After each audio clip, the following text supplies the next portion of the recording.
Nous sommes le samedi 27 septembre 2025 et l'on se retrouve pour les chroniques de Saturne, ta guidance qui t'indique les points sur lesquels tu dois travailler pour t'améliorer, pour améliorer ton existence, pour aller vers plus de bien-être, de satisfaction personnelle, de réussite, de bonheur, tout simplement.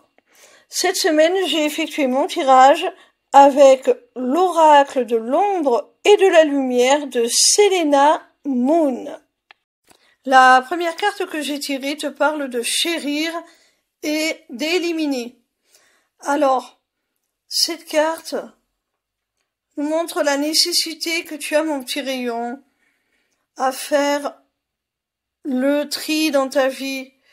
Tu dois réussir à identifier ce qu'il est bon pour toi de chérir, de conserver, de choyer, et ce qui, au contraire,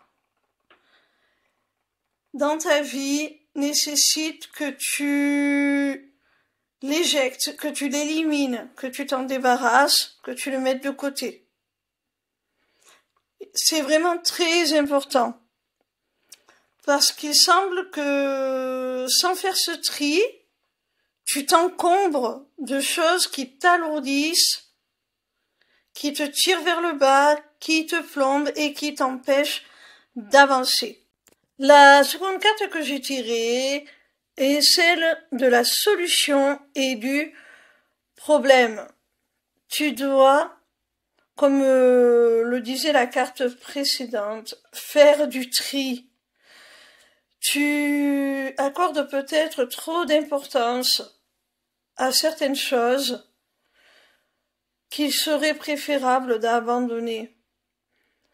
Et ça crée de la confusion, ça crée du brouillard mental.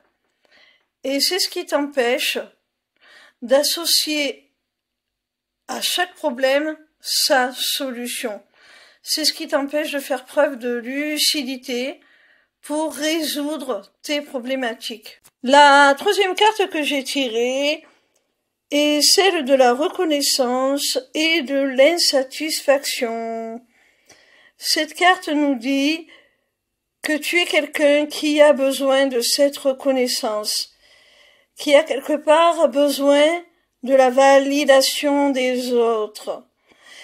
Et tant que tu ne l'as pas obtenue, tu restes dans l'attente de celle-ci et ça génère de l'insatisfaction, de la frustration, parce que tu n'es pas parvenu à te montrer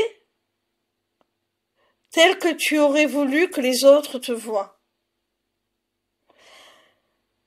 Mais tu n'as pas à chercher cette reconnaissance, à chercher cette validation pour être satisfait de toi-même, mon petit rayon. Prends conscience que tu es très bien comme tu es. Prends conscience que tu ne plairas pas à tout le monde. Alors, lâche prise sur ce besoin de reconnaissance, de validation. La quatrième carte que j'ai tirée te parle de liberté et de sacrifice. Il semblerait, mon petit rayon, que dans tes relations, tu sois dans une dynamique de sacrifice. Et tant que tu seras dans ce sacrifice, c'est-à-dire que tu renonceras à satisfaire tes besoins, tes aspirations, pour répondre à ceux des autres, eh bien, tu sacrifieras également ta liberté, tu te priveras de cette liberté d'être toi-même. La cinquième et dernière carte est celle de l'excuse et de la rancune. Pour moi, la première est le remède de l'autre. L'excuse gomme, efface la rancune. Elle est le chemin vers le pardon.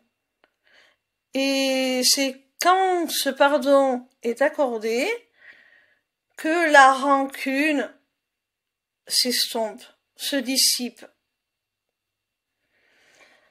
Alors, apprends à gérer ton orgueil, ta fierté, ton ego, et à être capable, quand c'est nécessaire, de reconnaître tes torts, de te remettre en cause et de t'excuser. On a vu avec la carte précédente que tu pouvais avoir tendance à sacrifier ton propre bonheur pour celui des autres. Alors, peut-être que tu t'en veux de cela. Peut-être que tu t'en veux de ta position, de la condition dans laquelle tu es. Tu te dévalorises peut-être. Tu te dis, mais moi, je m'imaginais pas comme ça, j'aurais voulu faire tel travail, ou vivre dans une maison comme ci, comme ça, vivre une relation comme ci, comme ça. Et tu t'en veux, tu te dis que tu n'es pas quelqu'un de méritant, tu n'es pas intelligent, tu n'as pas fait les bonnes études, ou tu te dévalorises, tout simplement. Tu te dévalorises, tu es en colère contre toi, parce que tu te trouves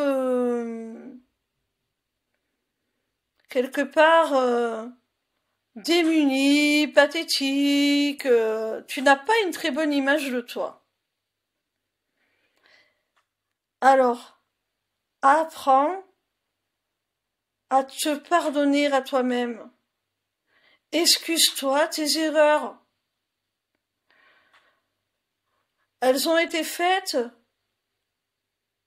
dans un gros pourcentage, on l'a vu avec la carte précédente, parce que tu as priorisé les intérêts, les besoins des autres avant les tiens. Alors prends conscience déjà de cela, ne te blâme pas, recentre-toi au cœur de ta vie et au contraire, ne te dévalorise pas, sois fier de ce que tu viens de réaliser, de comprendre, et dis-toi que dorénavant, les jours qui suivront seront les premiers du reste de ta vie. Et tu as encore tout ce temps pour tout simplement changer les choses. Te blâmer, t'en vouloir, ne feront qu'accentuer ta culpabilité, le manque d'estime pour toi-même, et te maintenir dans cette position dans laquelle tu n'es pas satisfait, dans laquelle tu ne te sens pas totalement libre, tu ne te sens pas totalement toi-même. Je pense que il est donc très important de non seulement savoir s'excuser auprès des autres lorsqu'on leur a fait du tort, mais aussi d'être capable de se pardonner à soi nos erreurs, sans se juger, sans se blâmer. Faire le constat, le bilan, oui, ok. Bon, ben, pendant tant d'années, je ne me suis pas priorisée et je n'ai pas fait ce que je voulais. Alors, oui, je m'en veux parce qu'il aurait suffi que je le dise, que j'exprime mes désirs, mes aspirations, mes besoins. Et je ne l'ai pas fait. Alors je ne peux pas en tenir rigueur aux autres. C'est à moi que j'en veux. Et maintenant, je me trouve dans une posture avec un complexe d'infériorité parce que ce n'est pas la vie à laquelle je m'attendais. J'ai l'impression d'être en dessous de tout. Eh ben non, pardonne-toi cela. Tu n'es pas en dessous de tout. Tu n'es pas non plus en retard. Tu viens de comprendre certaines choses. Eh bien, tu vas rectifier le tir, tout simplement. Prendre une nouvelle direction, la bonne. Dis-toi quelque part que tu t'es perdu sur le chemin qui conduisait à toi-même. Eh bien, tu reprends ta route dans la bonne direction. C'est tout. Et puisque tu t'es sacrifié pour les autres, ne tiens pas rancune aux autres de là où tu en es aujourd'hui.